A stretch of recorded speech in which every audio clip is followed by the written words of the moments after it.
Hello, hello, hello. You're tuning into another episode of The Wunderkind Show. Today's second topic. Ojabo.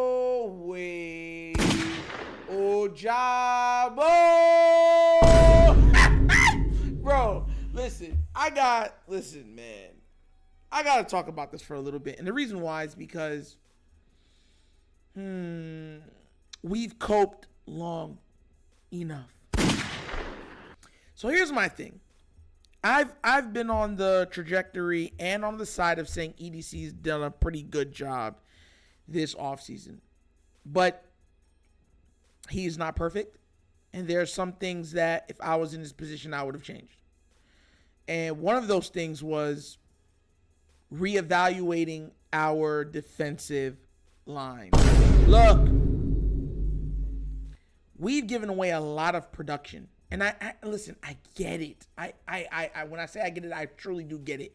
You want to give the young guys a chance, a true chance to show what they are capable of.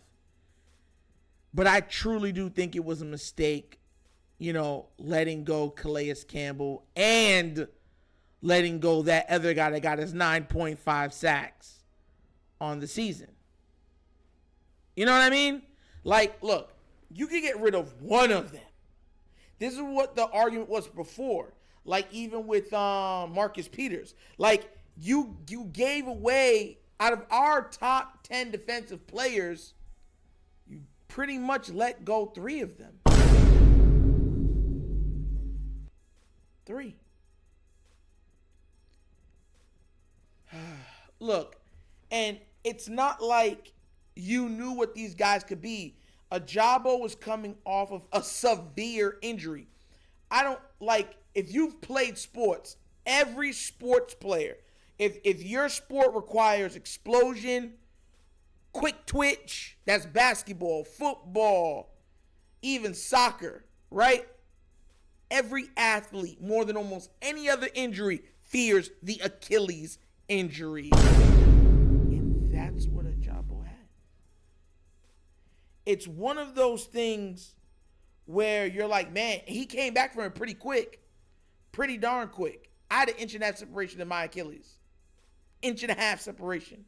There was nothing there. It totally tore. It was in my leg and I could move it like this. So, I just kind of felt like they were putting a little too much on the young guys. Now look, I get it. If you wanted to say Marcus Peters got in the face of the coach, you just can't do that. Fine. Those are the standards in which you run the team. I get it. That's okay. Fine. If you want to say, hey, Calais Campbell's a little too into the Lamar negotiations and y'all might have felt a little way about it, y'all let him go. Okay, fine. I get it. But you let go all 3. And now it's looking like it was a very, very poor decision. And to make it worse, the guy that you picked up to help is not known for his pass rushing capabilities. He is known more as a viable run stopper from the edge or linebacker position. That's a problem. Matter of fact, let me go back and see if I could do this. Let me go back to see if I can look up that stat because it really is something to look at, man. Because I'm like, bro, you've given up a lot of production. Like, who's really gonna fill in those roles? And everyone says it's gonna be a team effort because I'm guessing they're hoping Tyus Bowser comes back. Is he coming back full strength? Is he? Justin Houston is one of those guys that's been a sack master his entire career. He was so gifted at sacking the quarterback that he got 9.5 in his twilight years. And we could honestly say that we were overusing him in the first couple weeks of the season. Because remember, we went in there with only two two viable pass rushers. Yeah, remember? It was him and Oweh playing almost every snap. But these are the things that I mean coming back to bite us in the butt. I don't know. What I kind of feel is that when you pay a quarterback, teams panic. A lot of teams panic and they're like, oh, we got to cut here. They just start cutting, slimming all that fat, not realizing that some fat is good. As any steak connoisseur, I was going to say meat connoisseur, but that was going to have to be a major pause. So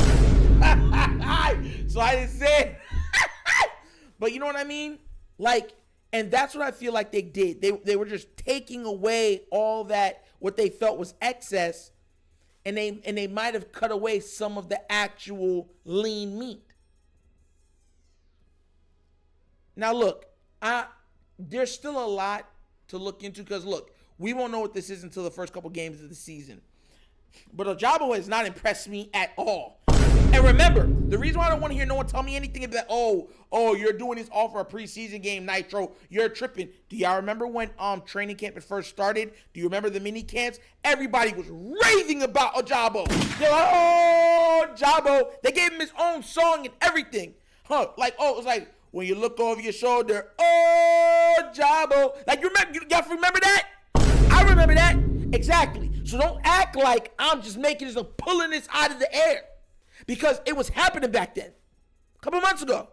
Oh, Ojabo's the best looking guy in camp. He looks unblockable, unguardable, unstoppable. Where's all that energy now? Where is it? And these are the things I'm talking about. We heard stuff like that from Zay. Zay hasn't let it down. We've heard stuff like that about OBJ. They kept it going. Why did everything seem to cool? Yeah, cool. Like Dentine Ice commercials. Remember? Dentine Ice. And everything would freeze, cooled quick when it came to Ojabo. Where's all that energy? These are the things that I be talking about. Almost like they're trying to sell a narrative. Like, oh yeah, big ourselves up. We got rid of the old guys and bringing these new guys, and they're going to be absolutely bombastic.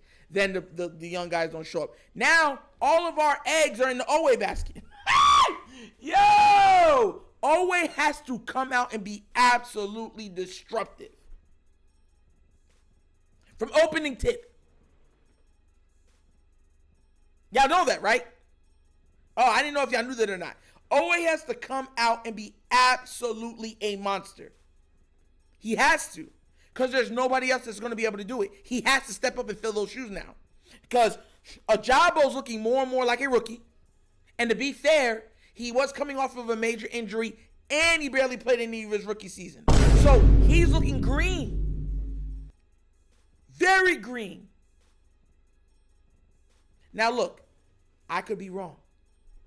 Those two could be a two-headed monster that comes out week 1 through week 6 and absolutely puts on a clinic of pass rushing ability for all of us to witness or see. But it doesn't look like that right now. For all of the things that the Ravens showed even the last preseason game, it's getting to the passer. Rushing the passer and putting enough heat on the passer, giving enough pressure. And there has not been enough pressure. None.